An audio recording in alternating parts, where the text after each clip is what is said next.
John, really appreciate your time. Now, you tweeted this just a short while ago. It's from the president's speech.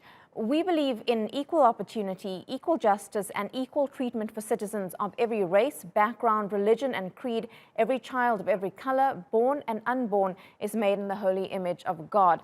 After that tweet, you then had emojis of the US flag and the applause. Why was that particular sentence so significant for you? Because there'll likely be a lot of people, as your previous guest just mentioned, talking about division, talking about President Trump trying to make sure that he's upholding American values. Well, he's the president of the United States.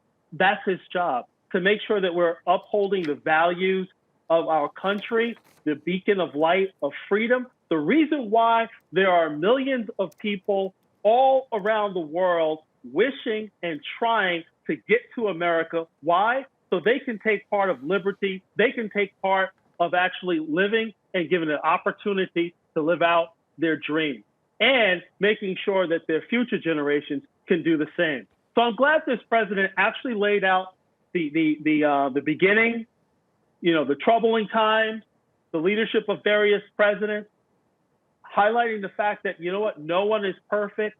However, the principles in which we stand, it wasn't great in the beginning, but we have evolved as a nation. There's more work to do. And he actually supported the fact that, we must uphold the principles of equality, uphold the principles of embracing everyone in terms of equal justice and equal treatment.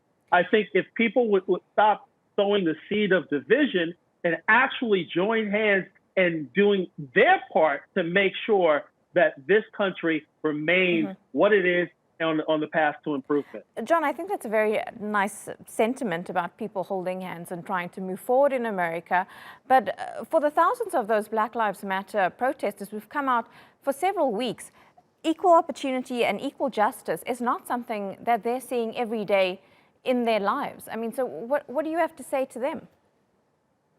Well, the Congress and the House, they agreed on approximately 70% of everything that's in the police reform bill, but one side refused to come to the table to discuss that 30% to see what type of consensus that they can build to pass police reform at the federal level, which would also encourage every state to do what they can to make sure that we can live out a better environment for equal justice and equal treatment and equal opportunity.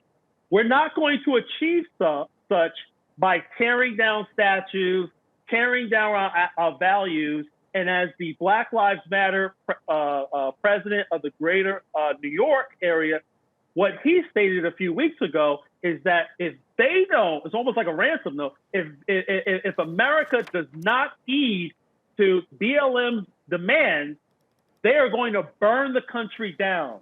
So that's why this president actually stood up and said, no, that will not happen. There's work for us to do.